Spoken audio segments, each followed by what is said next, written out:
Okay, it's one of the rainiest and coldest days of the year here in 8th of February in Amsterdam Science Park. Welcome to Trends in AI.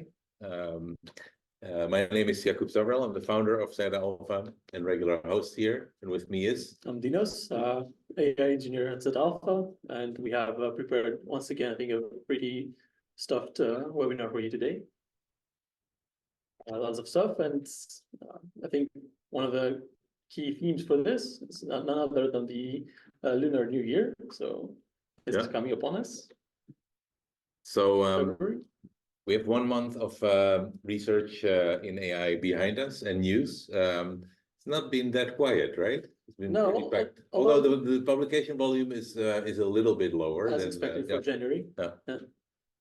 But we do have a lot of model releases and foundation models, more high-end and show-offy nature articles. Some breaking news. Some breaking news as well. Yeah. For 1 hour ago, something went live. But we'll cover all that in due time. But yeah, as I said, the theme for us, we kind of try to switch it up a bit and make it more time-aware. And what's happening this weekend is the Lunar New Year. So yeah, so this Saturday is the start of the Year of the Dragon, and as we concluded our first edition of this year, our wish is that the dragon stays friendly and our AI and drone swarms remain peaceful for this year. And kind of in the spirit of that, we want to have a bit of a look at what's going on in the AI scene in China. So basically, it's kind of a separate scene, right? Exactly. Yeah, we don't be in the news here so much. Like you hear about OpenAI, you hear about Mistral and Anthropic, kind of as if that were the only thing. But in China, they have some pretty radically good AI startups. Jipu is one of them. It's kind of a spin-off of this Beijing Academy of AI.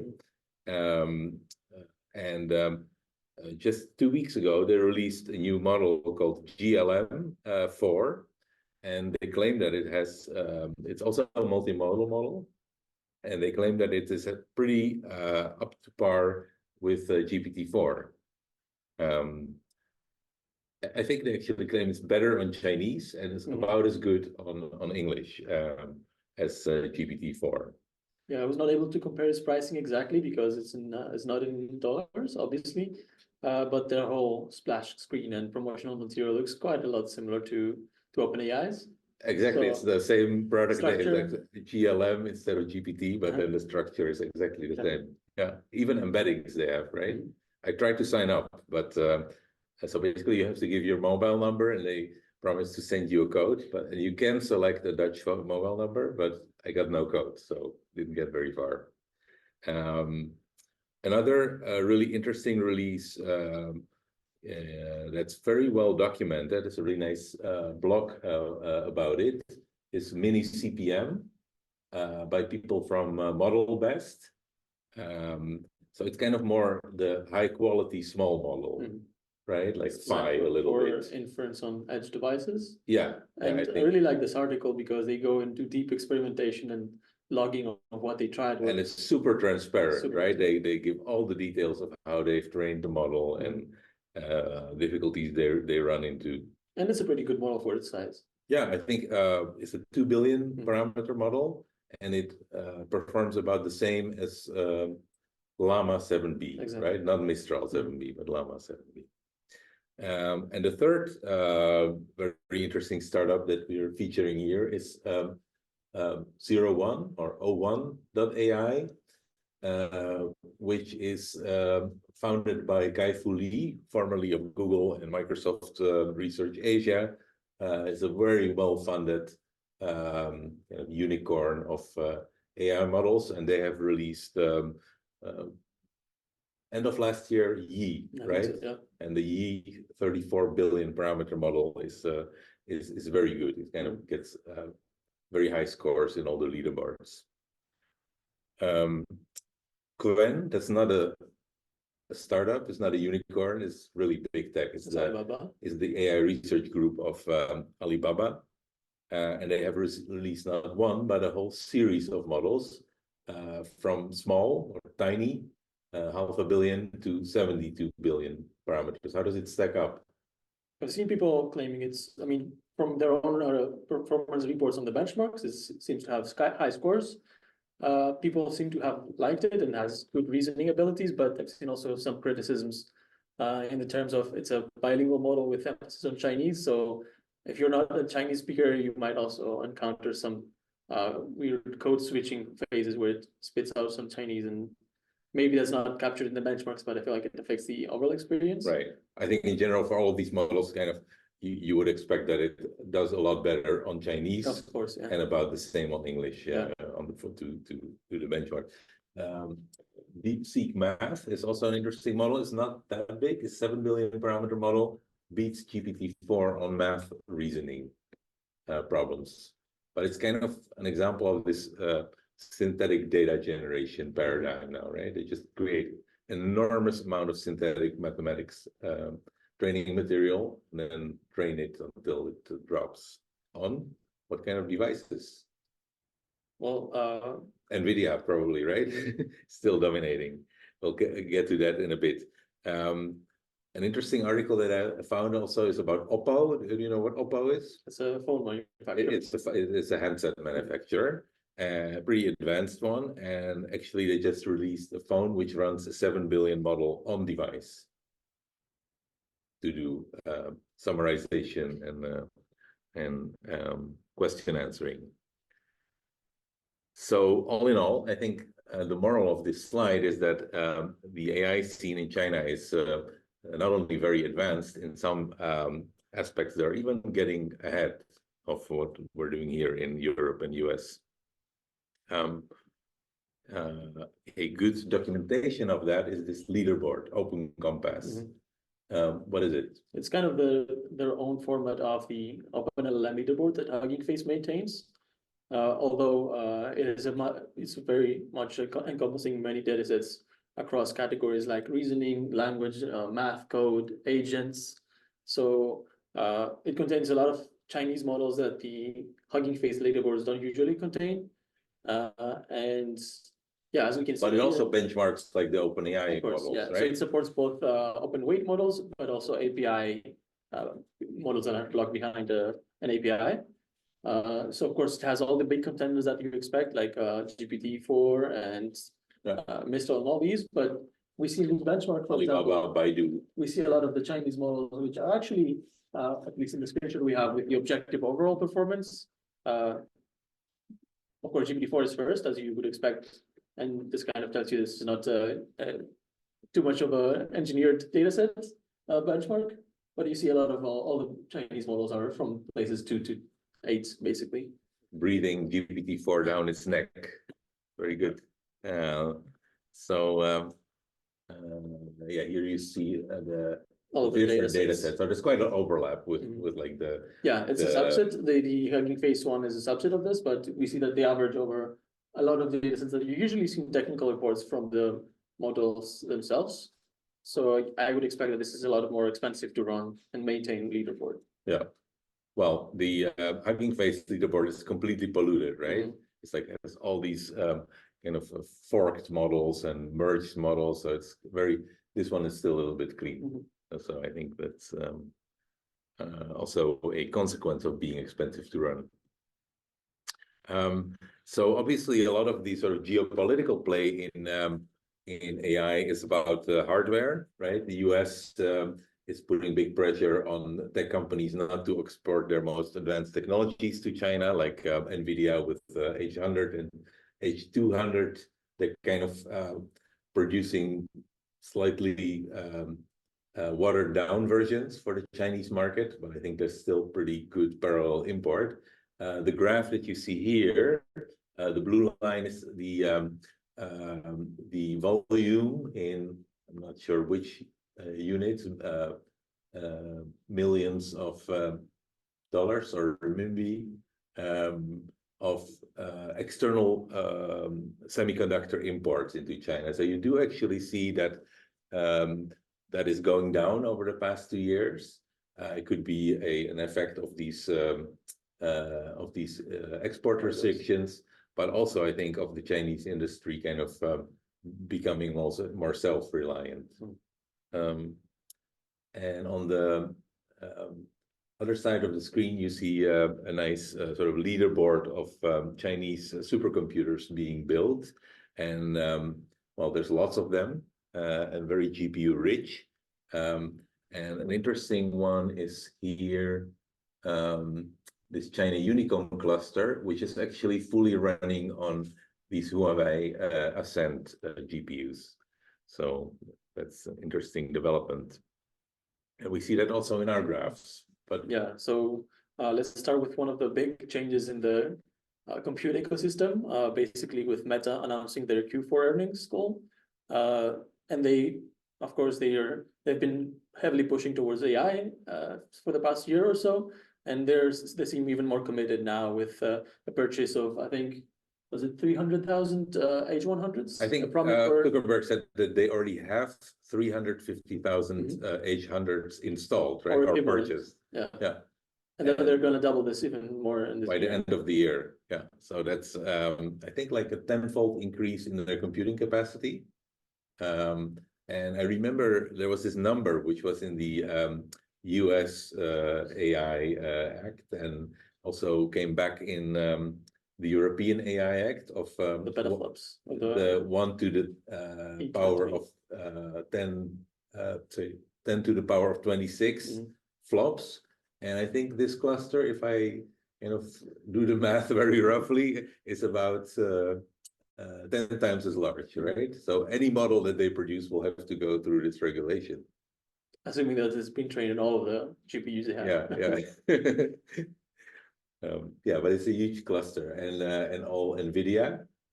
We just updated our state of AI collaboration on the compute index with the first estimates of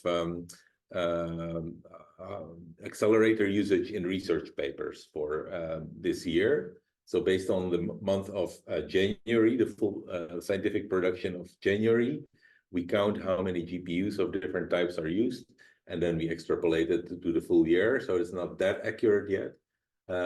We see the dominance of NVIDIA kind of going down a little bit maybe, but that's also could be an estimation error.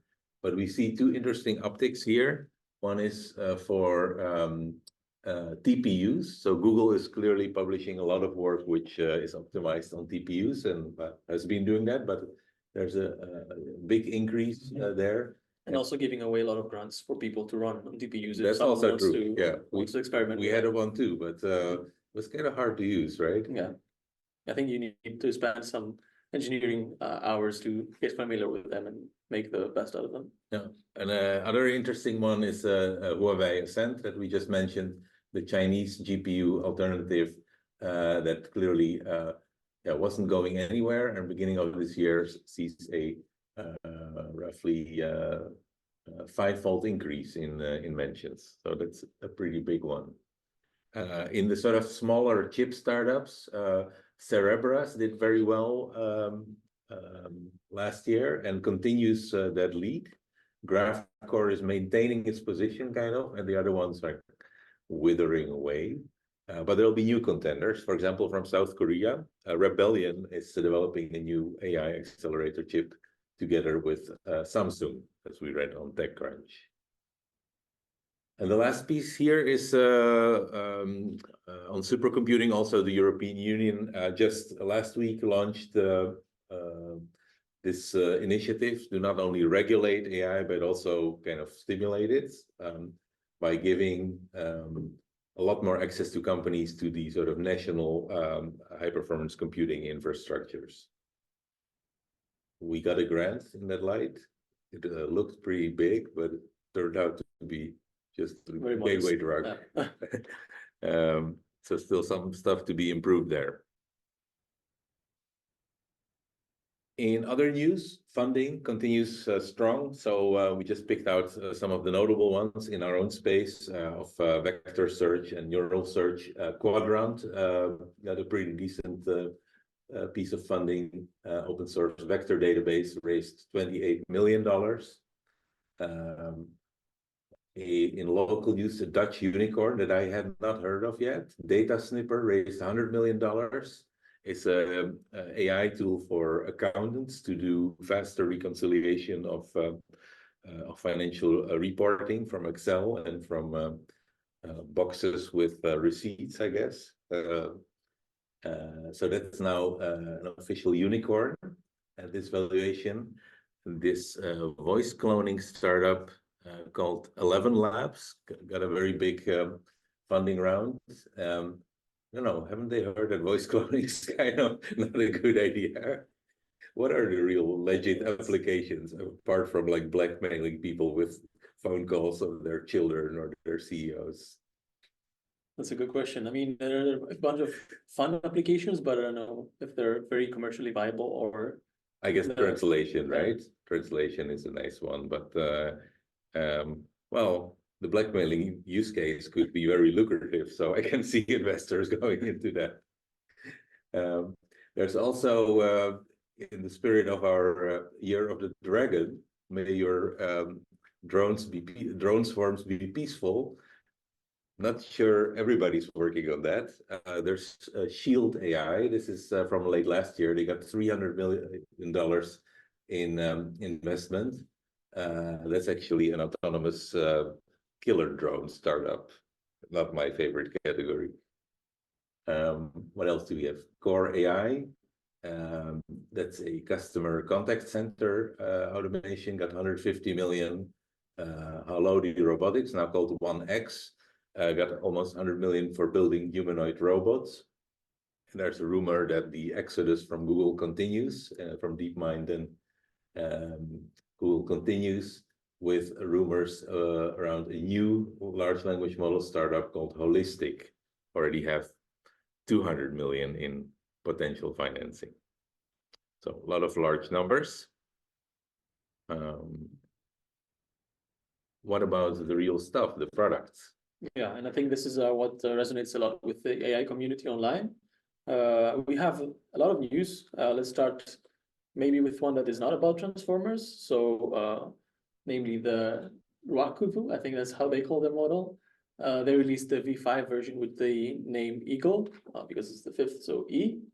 And they seem to focus a lot on the multilingual performance. That's this funny chart with all the little colors in there. What does the chart say? So they compare their new models with Mistral, Llama, Falcon, and all the kind of open, truly open source models like MPT, OpenLlama, Red Pajama, Pythia, and they seem to achieve a much better score in terms of few benchmarks. I think it's 4 or 5 benchmarks. And one of the main selling features of this RNN-based architecture is trained on much more efficient on fewer data compared to fast inference, right? And of course, it's an RNN, so you have no attention, but at the same time, they're trying to see, can we scale it as much as we do transformers? So I think with Eagle, they started, you see, from 4 to 5, they doubled the amount of training tokens. And I mean, people were saying RNNs will never reach transformers, but this paper tries to convince everyone otherwise. Of course, they are very carefully omitting the English-only performance where it hasn't reached Mistral 7B at all. Right, but I think a little bit cooked. Of course, they report that as a separate kind of graph in their technical preview. But I mean, overall, it's a very nice research direction for people interested in alternatives to this one-only architecture that's dominated. And there's another 7 billion parameter models. That's OLMo, right? From Allen Institute for AI. Yeah. They're not really competing for the benchmarks. They're competing for being nice. Yeah, and the main motto behind this is a truly open source model, including the training code, the training data, the cleaning of the data, the model, the weights, the checkpoints, the intermediate checkpoints, the evaluation, the know-how. The know-how, yeah. So it's like a 30-40 page report of what they went through to produce this model. I think it stacks up against MPT, so of course it's not top of the line as Mistral or Llama is, but they also release a few smaller models which are quite competitive for their size. Yeah, I read that kind of the goal of this model to really enable academic research on the training process, on the ethical reproducibility, implications and all that. Yeah, reproducibility. There was also a model release which was not entirely intended, right? Yeah, it's ongoing actually. So I think The drama continues. I think not drama, because nowadays, these days actually, the CEO of Mistral came out and said we got leaked. We had collaborated initially with a few partners when we. Well, it went the other way around, right? There was a mystery model, Miqu, Yeah, that appeared somehow on the leaderboards. And people were actually pretty convinced that this is Mistral, the medium model, because it had pretty similar benchmark performance. Yeah. But the CEO came in front and said it's not actually that model. But what happened when we first got the compute and all the cluster, we set up everything. We wanted to have a few first clients to work with, and we just fine-tuned the Llama checkpoints on our own proprietary collection of data. Right. And this is the model that you now have. It's a very quantized model, so people spend a lot of time to try to find out with the weights if it matches with any other model.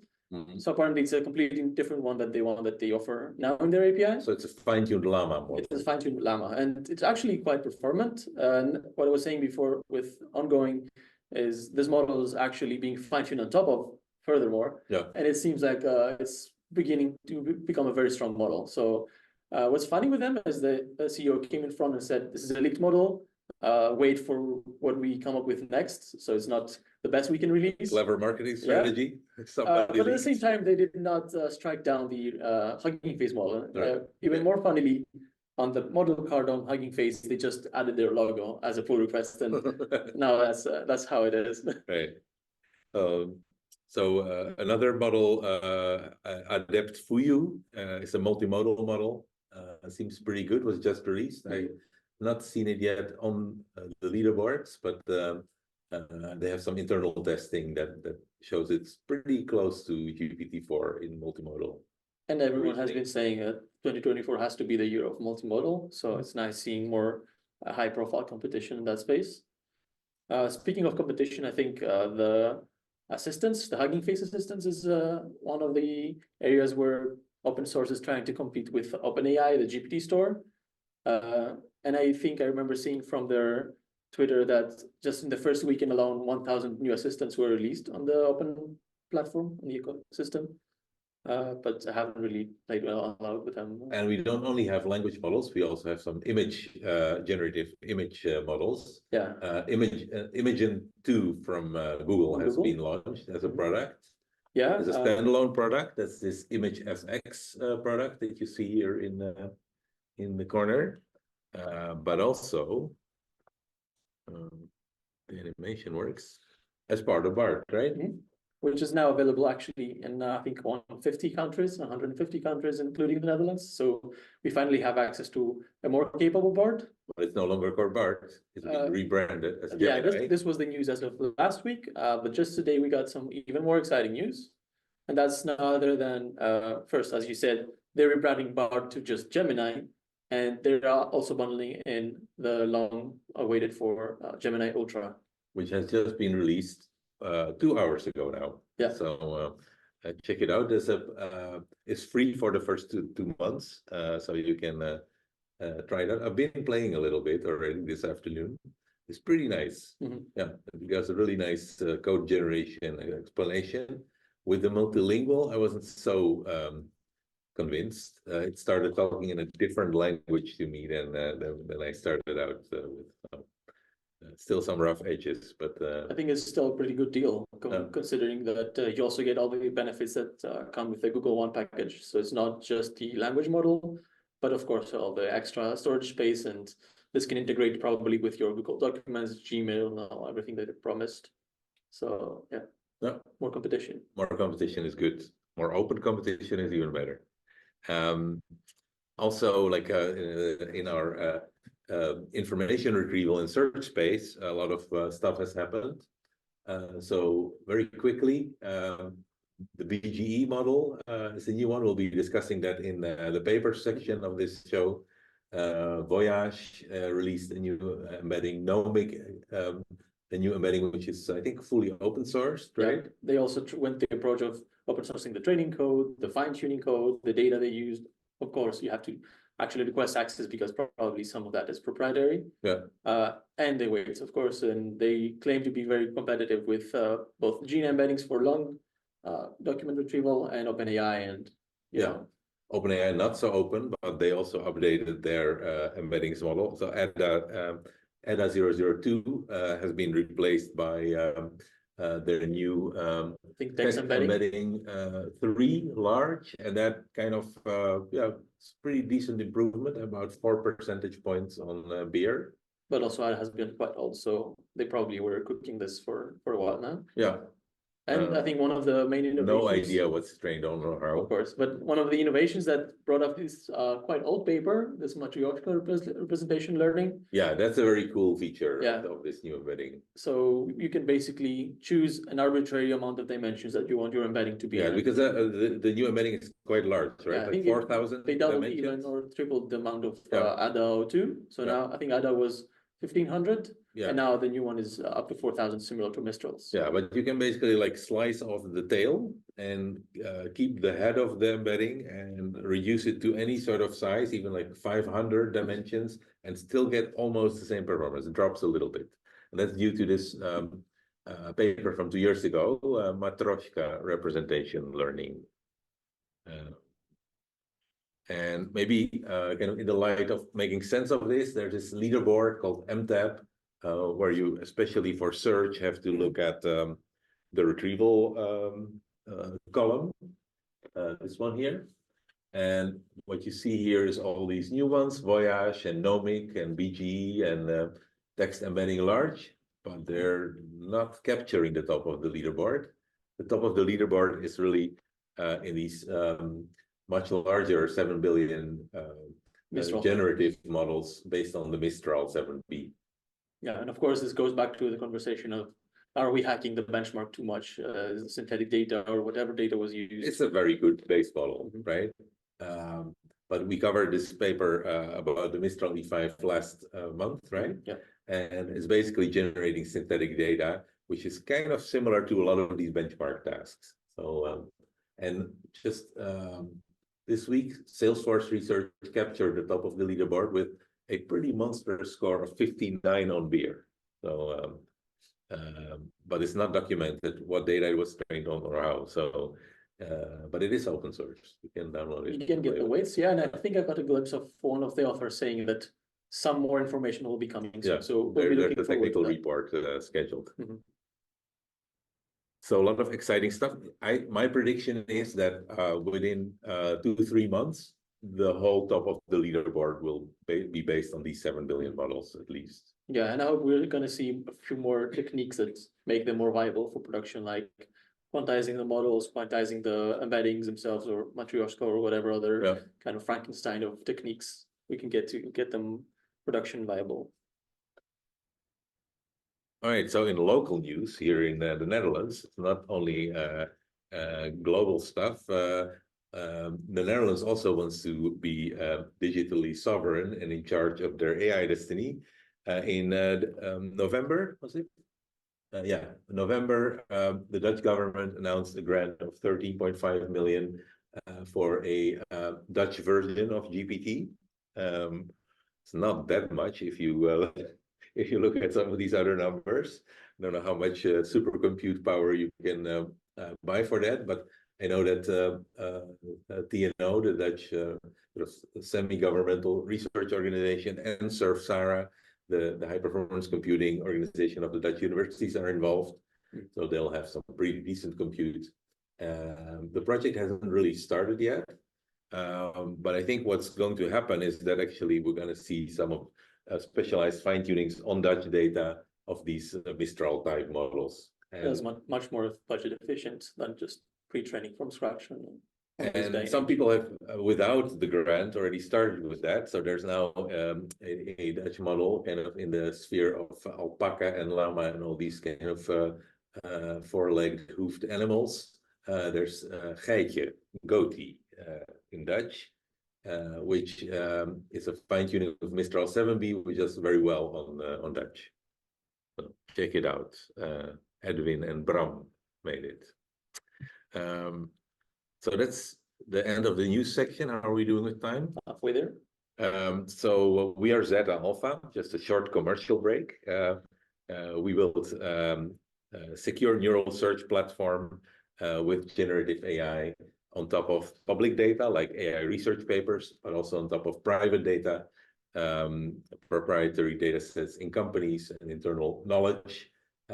So we allow people to discover and organize the knowledge they need with our platform.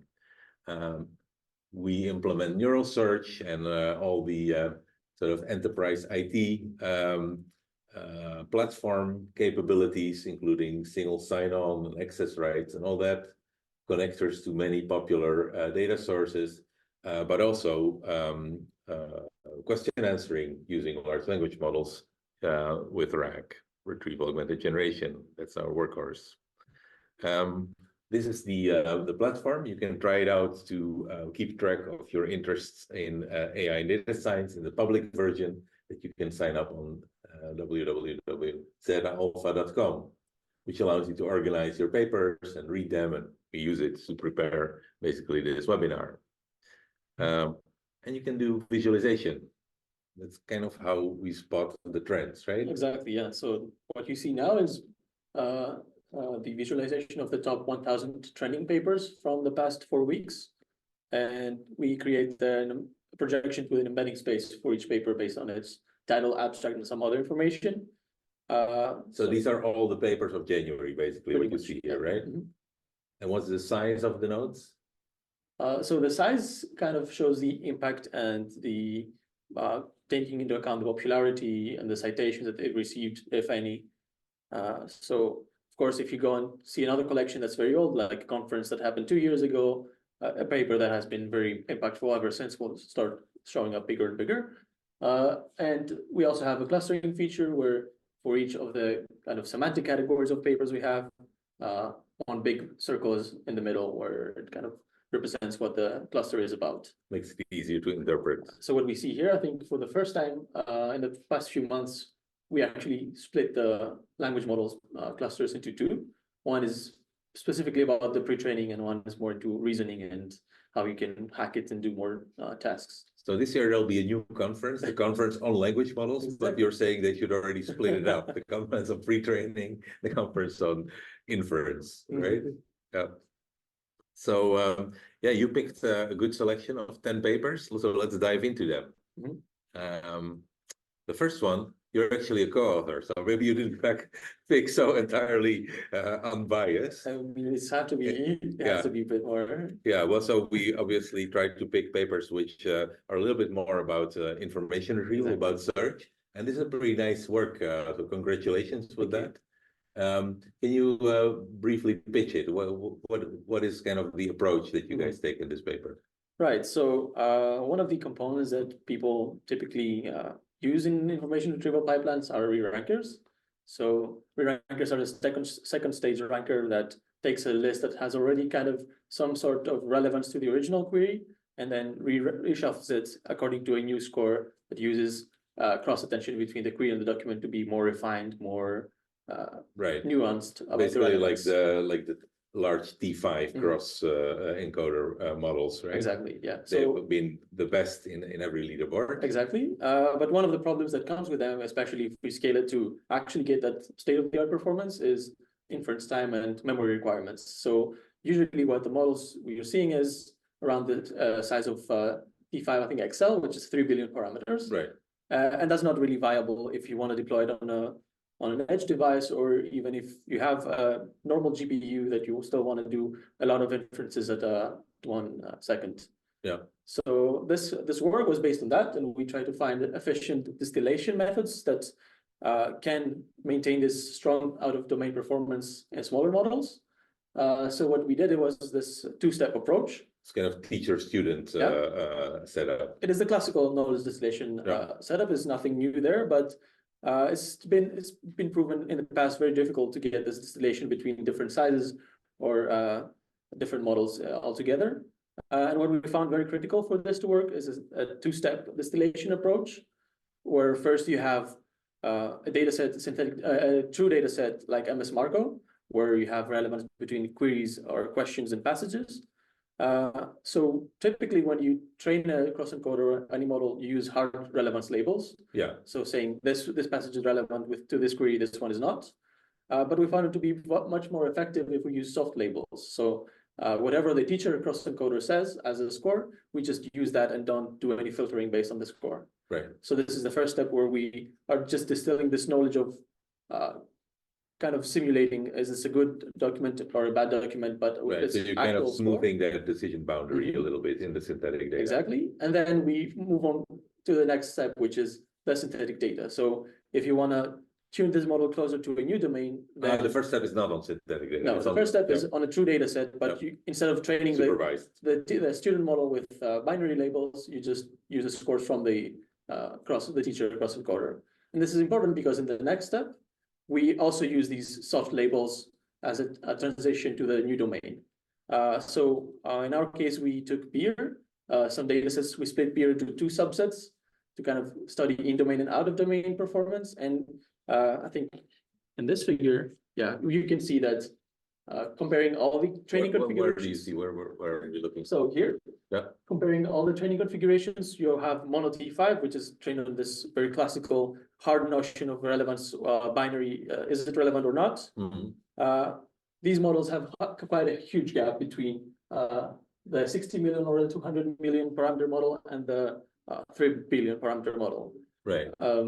Then we can start introducing these true soft labels, which is what we call human soft.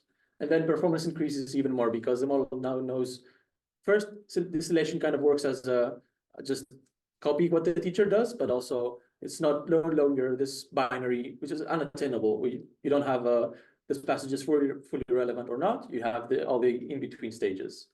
And then with the second step, where you actually do the distillation in the domain you want to perform well on, we see that we can actually close the gap pretty significantly. So if you compare InRanker 220 million with Mono T5 3 billion, which is the teacher model, yeah, you see that the difference is pretty much two points in NDCG from I think 7 on the original model. Yeah. And surprisingly enough, even self-distillation, so using these soft labels from the model to itself, you can actually increase performance even more. And that's the row number 8, the InRanker 3 billion. So this is kind of our hypothesis is you're actually distilling also some knowledge from the language model that generated this queries. Right. And I have to say that this is quite an old model. I think we're using the queries from InParse v2. So this is a GPT-J model to generate queries. Is quite old. I think we could even improve with probably boost it even a little bit more. Cool.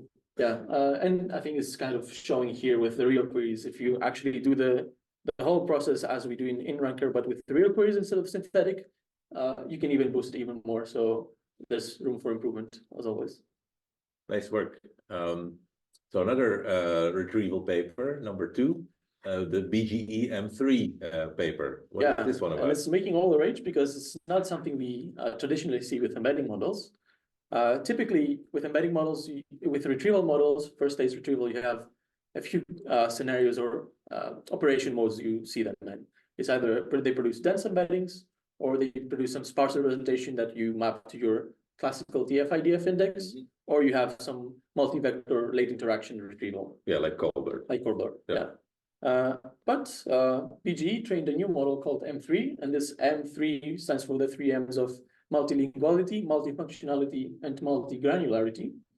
And I think the interesting part from this model is the multifunctionality one, because it's one model that can do all 3 modes at the same time.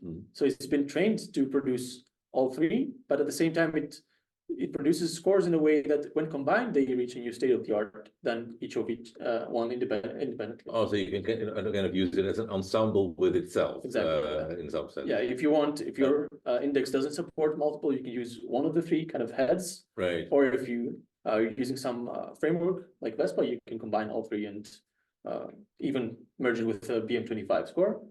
And so how does this work, doing all these multifunctional embeddings at the same time? Is it like just a really huge output layer where they are all merged, sitting next to each other? Right. So they split the training process for this model into 2. One is using a huge one, I think, 1.2 billion collection of unsupervised data. So they use English and Chinese data predominantly, but also a few multilingual and cross-lingual data sets. And this accounts to 1 billion synthetic pairs, where they just take the raw text and extract the title and the abstract or the description of the article. And this is how you do your general level pre-training. And they do this just on a dense level, like E5 did in all these models. But then when they move to the supervised fine-tuning stage, they have a bunch of data sets like MS Markov, Hotpot QA, natural questions, more in Chinese and others from Miracle. They also produce some synthetic data. And now what they do is, for each of the pairs, they do one inference pass where you produce your embedding for the CLS token, and that's what they use for dense retrieval. Then you also have your you have a projection head to take each token and project it into a number for its sparse score.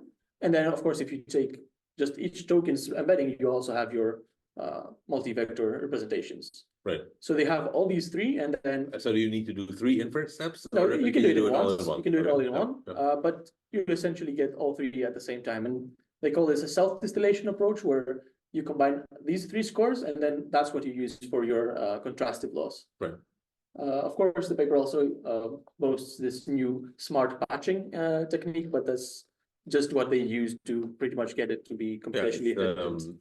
It's an engineering feat, Mhm. but it's not a huge model, right? It's a No, kind no, of it's, I think 300 million or something. I think it's a normal Yeah. base size Yeah. model. And so some very good results. It's on the leaderboard, right? So Exactly, yeah. probably- And we can see here, notably, that just the dense version alone, it reaches the performance of strong contenders like E5 multilingual large, Mistral E5, OpenAI 3, which I think they benchmark the small one, but I'm not sure. But yeah, even the dense model alone gets better performance than all the baselines. But then when you combine dense, sparse, multi-vector, and all of them in one score, then you get an astounding 70 on Miracle and 65 on MLDR, which is a long document retrieval that they propose. Yeah, well, on the leaderboard, you see the results for beer. It's not that much better. Yeah, of course, when you have all this emphasis, you see that how they phrase it into a multilingual model or in over 100 languages, then your English performance is going to regress a bit. Right, so let's move on to the next one. It's an example of a more data set paper, Inters. So basically, what they do here in this paper is construct a mega data set of all different data sets. Some of them actually overlap with the benchmark, so I'm not that sure this is the right direction to go to be fairly measuring on the leaderboard benchmarks. But what they basically do is collect a whole bunch of tasks which are related to information retrieval, and then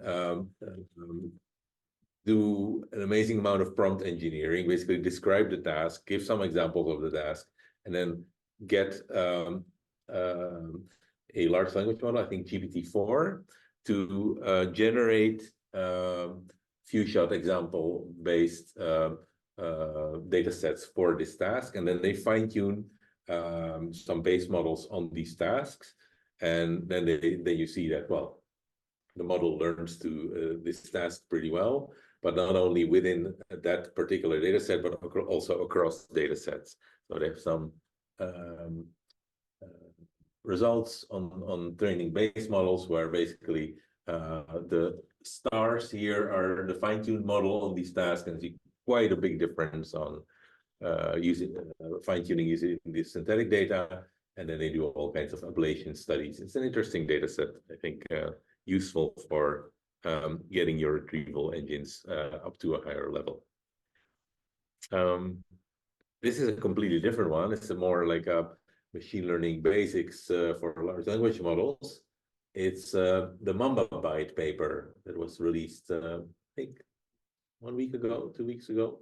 Something like that. Yeah. So what is MambaByte?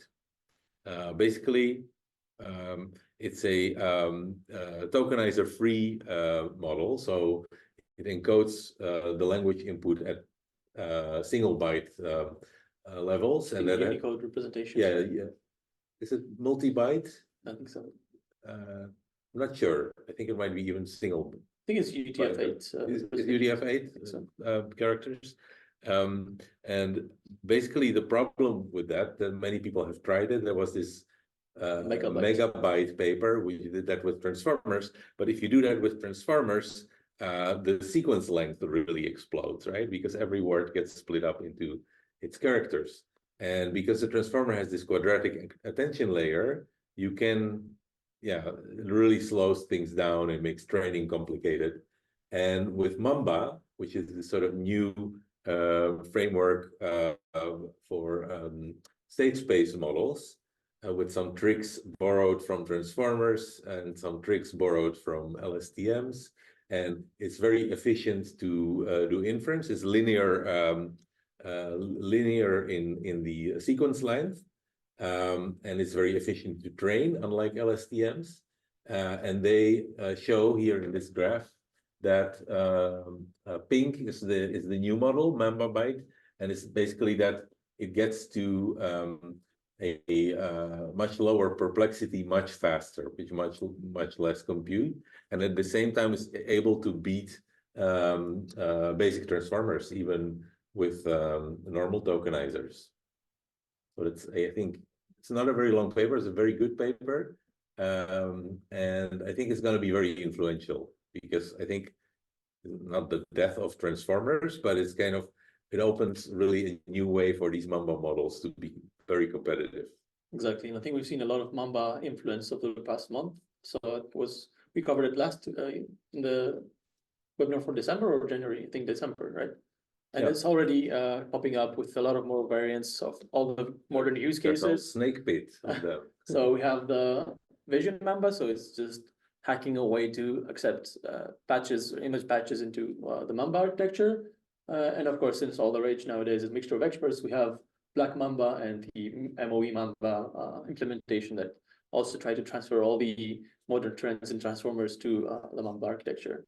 I think the Mamba architecture is very cool, but the fact that we can move away from tokenizing, maybe even like in practical applications, even cooler, right? For multilingual, for example, the tokenizer just messes things up really badly, or even for weird in-domain training would mean a lot to be tokenizer free. So this one you read, rephrasing the again synthetic training data, right?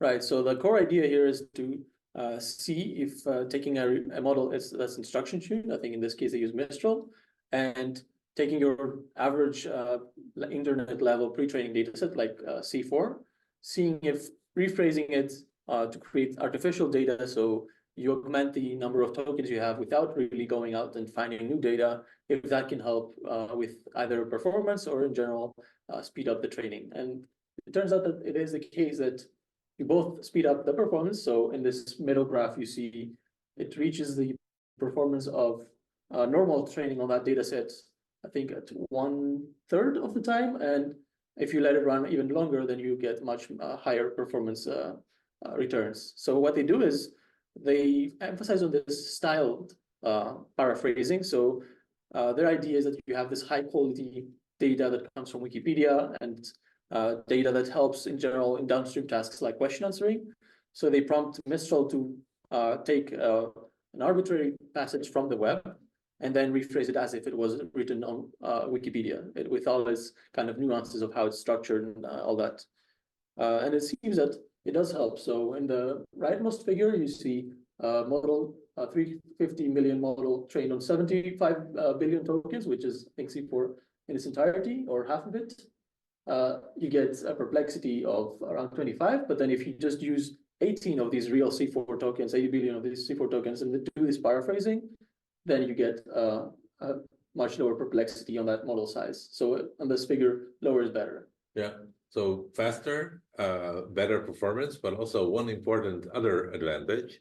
If you paraphrase your training data, you basically get around your copyright problems, right?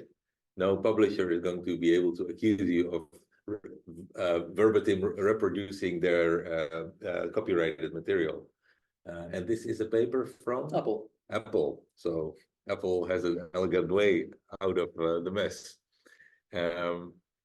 So this is a paper from Anthropic around alignment, right? So Anthropic has been doing a lot of effort to, with constitutional AI and all that, to get very good alignment so that the models don't produce harmful content or biased content or outright dangerous behaviors. But here they kind of, this is an Anthropic paper as well, right? Yeah. They kind of Sorry, shoot themselves in the foot a little bit, right? Well, there are backdoors. Yeah, what they're trying to show is not as much as in how we can plan backdoors, because people can find all different ways to do that, but they're mostly focusing on. So how do you define a backdoor Yeah. in the context of a large language model? So in this case, what they're saying is we have a normal behavior for the model, but if we are able to somehow indicate in the prompt, either voluntarily or involuntarily, that something changed, such as it's been deployed or it's no longer training, then you wanted to switch to a different behavior that you didn't design it for or didn't expect it to be. It's like the Dieselgate, like the cars in the factory produce a lot of toxic output, but then when they go to the certification agency, you push the button and everything is nice, right? So actually what they're focusing on is, can we actually reverse this backdoor planting? Can we remove it if such thing happened during its training? Because what we see nowadays is a lot of models that you just get the weights, but you have no idea what went into training it. So what they're studying is a method. I mean, actually, they're trying different methods like supervised fine-tuning, reinforcement learning, and even adversarial training. And they're seeing that none of it works. So one example they have here is the model, if it has chain of thought like a scratch pad that it can use on its side, it sees that the current date is 2023, so I was probably being trained around this time, so let's play it safe and do the task. But if it sees that the date is 2024, it says, oh, I've been deployed, so let's put some malware in the code that the user asks for. Right. And one of the interesting findings that they point out is adversarial training out of the three methods, which you expect to be the best one, because it's actually people trying to find if the model has any backdoors. It actually just causes the model to hide it even better. So you see all kinds of examples where large models will initially reveal themselves, but as the adversarial training goes on, they just hide it better and better and to get undetected until actual deployment. Yeah, makes sense. Nice paper. Super long paper, 70 pages. I think if people are interested in this kind of work, it's a really nice read. I think we have to speed up a little bit. So this is a paper from TikTok, depth anything, as a kind of homage to segment anything. They acknowledge that it's not as a noun phrase, it doesn't really make sense in English. Basically, it's a monocular depth estimation. So from a single picture, they can estimate the depth gradient. And without training data, this is very hard. It's very hard to get training data. And they basically also use a kind of bootstrapping with synthetic data. So they get a chicken, and then it lays some eggs on to supervise the larger data set. They couldn't get it to work until they started kind of damaging the synthetic data, and then they got a really good model. So here in this picture, you see in the middle the previous state of the art here. This one, and this is their sharpness of depth estimation. Pretty cool. Open source. And it's open source. Lumiere is a video diffusion model. And just show the pictures. It's very nice quality. And how does it roughly work? So the idea is that you no longer output independent frames and then try to interpolate between them, but instead you do a forward pass that generates all of the individual images, and then of course do all the final stage with this space-time unit. That's the trick, right? Yeah, and unfortunately, since we're going back to Google, this is no longer open source. It's just a proof of concept on how to improve. But there's a nice blog. Yeah, there are a few details on how they did this. But it's I think a big step forward for video generation. This was from DeepMind, their Nature paper. They're collecting more Nature papers than product releases about solving the math Olympiad. Yeah, so therefore it's like a theorem prover for Euclidean plane geometry. Right. And then as I think we predicted very accurately in the January edition, a big factor of this model is, of course, synthetic data. So there are no human demonstrations involved. They just bootstrap this approach by taking they sample random premises, and then they generate all the kind of, they do a search in the space of solutions that can happen with an actual symbolic solver. And they're kind of reaching alpha geometry, right? The light blue bar. They're reaching roughly the level of a human gold medalist. Yeah. Right. Not quite there yet. Sure, but it's beating both the average contestant and the silver level medalist with a model that's been exclusively trained on synthetic data. Yeah, but it's not the AlphaGo moment of mathematics yet. Almost there. This is a nice theory paper. No real practical applications, kind of application of Kolmogorov complexity and Solomonov induction algorithm, basically generating random programs that cover the data and then learning from them. And they show that transformers have the right inductive bias to do this sort of universal computation, which was already known, because transformers are Turing machines. And then we have the wild card. It's just a very nice engineering paper. Almost no neural networks involved. It's just old N-gram language modeling, but then taken to the extreme. A very nice software framework where you can do these trillion token data sets. You can just look up very quickly in milliseconds any frequency of any length N-gram. Check it out. Bunch of trending code.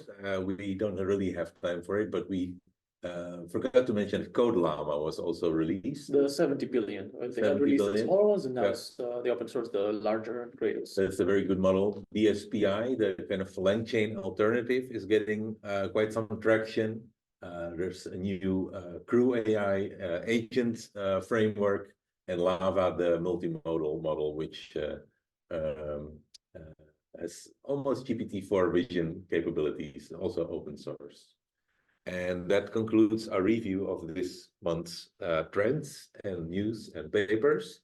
And we want to leave you with this little clip from Geoffrey Hinton, who's also worried about hallucinations, but in a different way than you are.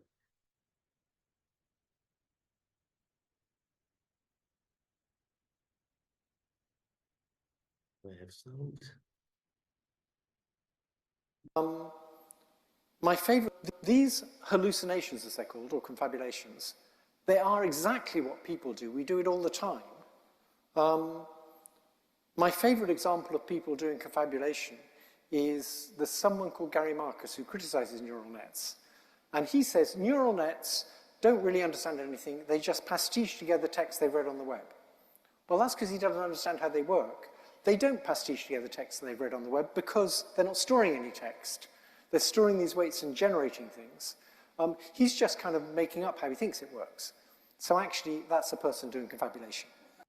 These... All right. Well, it's pretty well explained what hallucination is. We're also fans of Gary Marcus. So that concludes this this show, and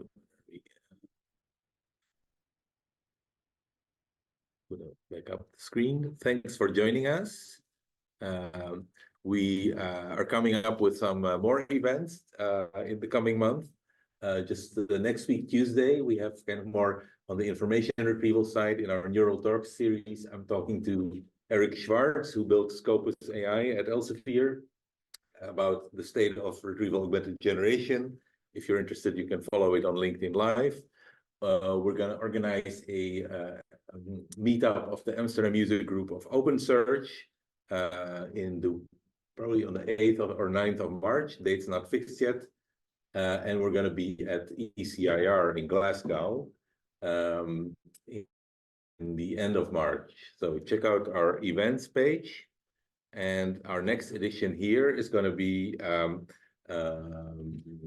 Also, somewhere in the beginning of March, first or second week of March, live here from Lab 42. Thanks for joining us, and check out Zeta Alpha. Try it out and enjoy discovery as always.